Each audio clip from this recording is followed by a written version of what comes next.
Hello दोस्तों, and study YouTube channel में आपका बहुत बहुत स्वागत है। तो लास्ट क्लास में हम लोग जनरल साइंस की क्लास को देखे थे और क्लास नंबर 15 हमारा कंप्लीट हो चुका था। ठीक है, जनरल साइंस का डेली प्रैक्टिस टेस्ट हम देख रहे हैं। काफ़ी इंपॉर्टेंट ये आपका क्लास होने वाला है। Daily practice test 5 question daily अभी से यहाँ पे देखते हैं। ठीक है, डीपीटी। तो उम्मीद करते हैं ये आपको क्लास अच्छा लग रहा होगा। अगर आप चैनल पर नए हैं, चैनल को सब्सक्राइब करिए, लाइक और शेयर भी करिए। ठीक है, तो इसके रिगार्डिंग जो भी आपका क्लास है कंटिन्यू, तो हम 15 क्लास देख चुके हैं। आपको हम पिछले क्लास में बताए थे कि एनसीईआरटी का जो क्लास है, ठीक है, एनसीईआरटी से रिगार्डिंग जो भी आपके साइंस की क्लास है, हम जल्द ही बेसिक से एडवांस लेवल तक का क्लास जो है कराने वाले हैं। ठीक है, तो बहुत सारा यहाँ पे मटेरियल जो है तैयार हो चुका है, कुछ यहाँ पे तैयार करना है। तो जैसे ही तैयार हो जाएगा हम आपको देर सवेर इसको जो है शुरू कर देंगे। ठीक है, तो उम्मीद करते हैं ये भी आपको क्लास अच्छा ही लगेगा। ठीक है, तो यहाँ पे इसका क्वेश्चन देख लेते हैं क्लास नंबर 16 का। देखिए, फर्स्ट क्वेश्चन आपको यहाँ पे कहा गया है, यह है कि निम्न में से कौन बिजली के कुचालक है। ठीक है, यहाँ आप देखिए निम्न में से कौन सा बिजली कुचालक हो। देखिए, एक होता है चालक, एक होता है कुचालक। तो चालक क्या करता है, जो विद्युत धारा है उसमें आसानी से क्या होगी, प्रवाहित हो जाती है। जबकि आपके कुचालक में क्या होता है, विद्युत धारा या ऊष्मा कोई उसमें जो है उसका उसमें प्रवाहित नहीं होता है। ठीक है, तो चालक में अगर बात करें, यहाँ पे चालक में एक होता है आपका कुचालक। ठीक है, कुचालक तो यही आपको कह रहा है इसमें, तो इसमें विद्युत धारा प्रवाहित होती है। ठीक है, विद्युत धारा इसमें प्रवाहित हो जाएगी। ठीक है, और इसमें नहीं होगी। ठीक है, इसमें आपका नहीं होगी, यही आपका होता है यहाँ पे। ठीक है, ऊष्मा भी इसमें जो है आपका नहीं होता है, इसमें भी आपका ये अनुमति दे देता है। ठीक है, कोई भी आपका पदार्थ है उसमें विद्युत धारा ऊष्मा को है अनुमति मिल जाती है। ठीक है, उसका जो है यहाँ पे प्रवाहित होने के लिए। ठीक है, अब देखिए यहाँ पे है आपका, यही आपको कह रहा था कि इसमें कौन सा कुचालक है। ऑप्शन में देखेंगे तो फर्स्ट ऑप्शन दिया है माइका और क्वार्ट्ज। ठीक है, mica quartz first option. Second option आपको दिया गया यहाँ पे, ये है आपका धातु और रबड़। ठीक है, धातु और रबड़। तो यहाँ पे देखेंगे जो धातु होती है, जितने भी धातुएं होती हैं वो ऊष्मा और विद्युत के क्या होते हैं, आपके चालक होते हैं। यहाँ पे जो भी धातुएं होंगी वो ऊष्मा, ठीक है, ऊष्मा व विद्युत के क्या होते हैं, चालक होते हैं। ठीक है, विद्युत के चालक होते हैं जितने भी आपके धातु होते हैं। तो इसमें तो ये तो होता है, ठीक है, चालक होता है, लेकिन आपको कुचालक तो ये आपका नहीं होगा। ठीक है, इसी तरह से धातु और माइका, धातु भी यहाँ पे है, ये भी नहीं होगा। फर्स्ट ऑप्शन जो ऑप्शन आपका मिल रहा है आपका माइका और क्वार्ट्ज, ये आपका आंसर हो जाएगा। ठीक है, कुचालक में आपका माइका और क्वार्ट्ज, ये आपका आंसर हो जाएगा। यहाँ पे एक चीज़ जानेंगे कि जो चालक में क्या होते हैं, जितने भी धातुएं होती हैं इसमें, अगर आप यहाँ पर सेकेंड ऑप्शन लिखें कि जितने भी धातु होती हैं, ठीक है, धातु वह क्या हो जाएगा, विद्युत व, जैसे आपको यहाँ बताए हैं, विद्युत व क्या होगी, विद्युत व आपका ऊष्मा के कुछ चालक होते हैं। ठीक है, ऊष्मा के चालक होते हैं। ठीक है, तो इस चीज़ को भी याद रखिएगा। दूसरी चीज़ जानिए, जो चांदी होता है उसका सर्वोत्तम यहाँ पे जो है ऊष्मा चालकता होती है चांदी का। ठीक है, यहाँ पे चांदी की बात करें तो सर्वोत्तम इसका क्या होता है, ऊष्मा चालकता होती है चांदी का। इसको इस तरह से याद रख लीजिएगा। ठीक है, तो ये भी आपका जो है आंसर में जो क्वेश्चन बन के आता है आपके एग्जाम में कि इसमें से किसका जो है सर्वोत्तम जो है विद्युत चालकता है यहाँ पे, तो इसका क्या हो जाएगा, चांदी का होता है। ठीक है, तो इसको यहाँ पे याद रखिएगा। तो ये आपका क्या हो जाएगा, विद्युत के कुचालक कौन सा है, माइका व क्वार्ट्ज आपका कुचालक हो जाएगा। तो देखेंगे ऑप्शन नंबर डी इसका आंसर हो जाएगा। ठीक है, केवल फर्स्ट यहाँ पे सही है, बाकी इसमें भी धातु है, इसमें भी धातु है। तो धातु तो विद्युत और ऊष्मा के क्या होते हैं, चालक स्वयं में होते हैं। तो इस तरह से ये क्या होगा, 2 और 3 नहीं होगा, फर्स्ट नंबर ऑप्शन आंसर हो जाएगा। ठीक है, तो ये आपका काफ़ी अच्छा क्वेश्चन था। ठीक है, इसमें भी और भी सारा डिटेल में अगर देखा जाए तो यहाँ पर देखने को मिलेगा।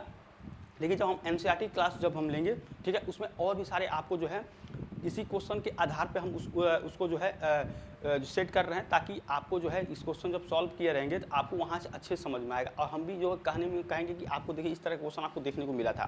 ठीक है, जब भी क्लास लेंगे इस तरह का जो भी आपको वहाँ पे कॉन्सेप्ट आएगा तो वहाँ पे क्या करेंगे, वहाँ पे इस चीज़ का जो है वहाँ पे डिस्कशन करेंगे। ठीक है, तो ये था क्वेश्चन। अगला क्वेश्चन देखिए, एक वस्तु जिसका द्रव्यमान, देखिए यहाँ पे क्वेश्चन है कि एक वस्तु है जिसका द्रव्यमान कितना है, 15 किलोग्राम है। ठीक है, और इतना मीटर के एक समान वेग से गति कर रही है, तो वस्तु की गतिज ऊर्जा। देखिए काफ़ी अच्छा क्वेश्चन है, काइनेटिक एनर्जी आपके वर्क पावर एनर्जी का क्वेश्चन है। ठीक है, यहाँ पे कह रहा है एक वस्तु जिसका द्रव्यमान यानी कि मास कितना दिया गया, मास दिया गया 15 kg। ठीक है, और इतना मीटर पर सेकेंड यानी कि v कितना है इसका, v अगर देखें तो ये है 4 मीटर पर सेकेंड। ठीक है, या इसको कैसे लिख सकते हैं, मीटर सेकेंड माइनस ये लिख सकते हैं। अब कह रहा है काइनेटिक एनर्जी, गतिज ऊर्जा इसको बोलते हैं, गतिज ऊर्जा। ठीक है, गतिज ऊर्जा ये आपका क्या होगा, तो काइनेटिक एनर्जी की बात करें तो ये हो जाएगा हाफ एम वी स्क्वायर, ठीक है, हाफ एम वी स्क्वायर, यहाँ पे ये हो जाएगा। अब देखिए यहाँ पे अगर आप बात करें तो ये हो जाएगा हाफ एम वी स्क्वायर। अब यहाँ हो जाएगा 1/2 और m की वैल्यू कितना दिया गया 15 kg, ठीक है, तो ये हो जाएगा 15 और v कितना है, v स्क्वायर है, तो v आपका कितना दिया गया है 4 मीटर पर सेकेंड, ठीक है, यहाँ पे तो ये हो जाएगा 4 × 4, ठीक है, इससे 2 से कैंसिल हो जाएगा, ये हो जाएगा कितना 30 × 4 यानी ये हो जाएगा 13 × 4, ये हो जाएगा 120 जूल, ठीक है, ये आपका आंसर हो जाएगा 120 जूल, यहाँ पे आपका आंसर निकल के आ जाएगा। तो ये काफ़ी अच्छा क्वेश्चन था, ऑप्शन नंबर सी इसका आंसर हो जाएगा, ठीक है, कुछ नहीं करना था। काइनेटिक एनर्जी का जो फार्मूला होता है हाफ एम वी स्क्वायर, उस पर अगर आप इस वैल्यू को रखेंगे जितना भी आपको दिया गया एम और वी का, तो आसानी से यहाँ पे सॉल्व हो जाएगा। 120 जूल इसका आंसर हो जाएगा, ऑप्शन नंबर सी, ठीक है। नेक्स्ट देखिए, नेक्स्ट क्वेश्चन आपको यहाँ पे कहा गया है कि विस्थापन के परिवर्तन की दर को क्या कहते हैं, ठीक है, विस्थापन की परिवर्तन की दर को, तो उसको क्या कहते हैं, वेग कहते हैं, वेग, वेलोसिटी, ठीक है, वेग कहते हैं। यहाँ पे देखेंगे ऑप्शन नंबर डी इसका आंसर हो जाएगा, वेग, ठीक है, वेग होगा।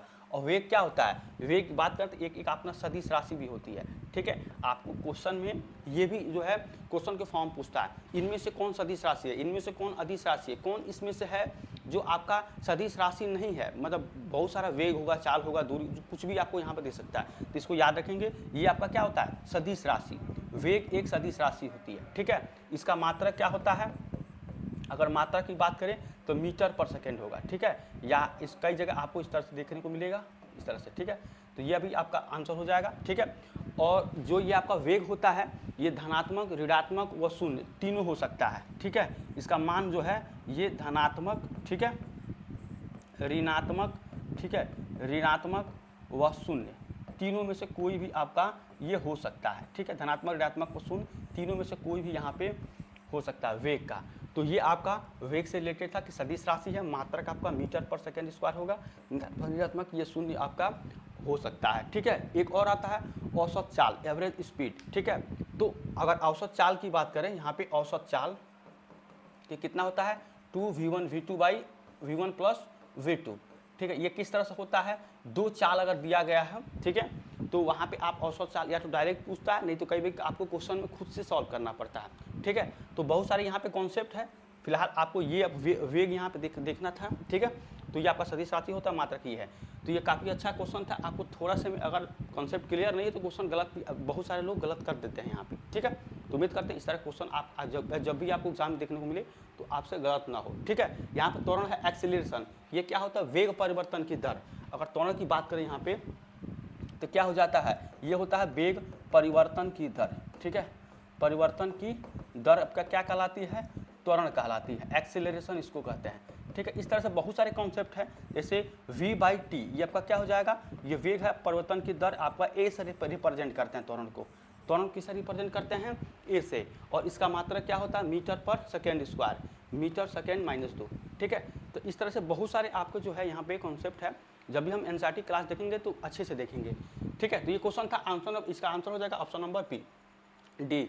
स्थितिज ऊर्जा और गतिज ऊर्जा के योग को किस नाम से जाना जाता है, ठीक है, आपको पहले भी बताए थे हम कि आपको स्थितिज ऊर्जा और गतिज ऊर्जा ये किस नाम से जाना जाता है, उसको यांत्रिक ऊर्जा, मैकेनिकल एनर्जी, ठीक है। और यहाँ पे बात करें ये हो जाएगा आपका यांत्रिक ऊर्जा, ठीक है, यांत्रिक ऊर्जा इसको कहते हैं मैकेनिकल एनर्जी, ऐसे शॉर्ट फॉर्म लिख दे रहे हैं यांत्रिक ऊर्जा। ये आपका क्या होता है, स्थितिज ऊर्जा, स्थितिज ऊर्जा, और प्लस यहाँ पे क्या हो जाएगा, गतिज ऊर्जा, ठीक है, गतिज ऊर्जा हो जाएगा ये आपका, ठीक है। ये इसके योग के बराबर होता है, स्थितिज ऊर्जा और गतिज ऊर्जा आपकी यांत्रिक ऊर्जा के बराबर होता है, ठीक है, ये इसके बराबर होता है। यहाँ पे क्या हो जाएगा, आपको देखेंगे ऑप्शन नंबर डी आंसर हो जाएगा, यांत्रिक ऊर्जा। और स्थितिज ऊर्जा का यहाँ पे फार्मूला क्या होता है, mgh के बराबर होता है। ये काइनेटिक एनर्जी अभी आपको देखे हैं हाफ एम वी स्क्वायर, ये आपका क्या होता है, ये आपका द्रव्यमान होता है, ये आपका वेलोसिटी होती है, वेग, ठीक है। इसी तरह से ये द्रव्यमान होगा, ये गुरुत्वीय त्वरण होगा, ये आपका क्या होगा, ऊंचाई हो जाएगा, ठीक है, ये आपका ऊंचाई हो जाएगा, ये आपका क्या हो जाएगा, द्रव्यमान होता है। तो इस तरह से आप देखेंगे काफ़ी इसमें बहुत सारा चीज़, एक कॉन्सेप्ट में आप बहुत सारा चीज़ यहाँ पे देख सकते हैं, ठीक है। तो ये आपका स्थितिज ऊर्जा हो जाएगा, मैकेनिकल एनर्जी, ठीक है। तो ऑप्शन नंबर डी इसका आंसर हो जाएगा। अगला देखिए नेक्स्ट क्वेश्चन आपको यहाँ पे है कि 12 डिग्री सेंटीग्रेड पर जल की भौतिक अवस्था क्या होती है। ठीक है, तो 12 डिग्री सेंटीग्रेड पर जल की भौतिक अवस्था क्या होती है, ये आपकी द्रव ही होती है। ठीक है, ये द्रव होती है 12 डिग्री सेंटीग्रेड पर।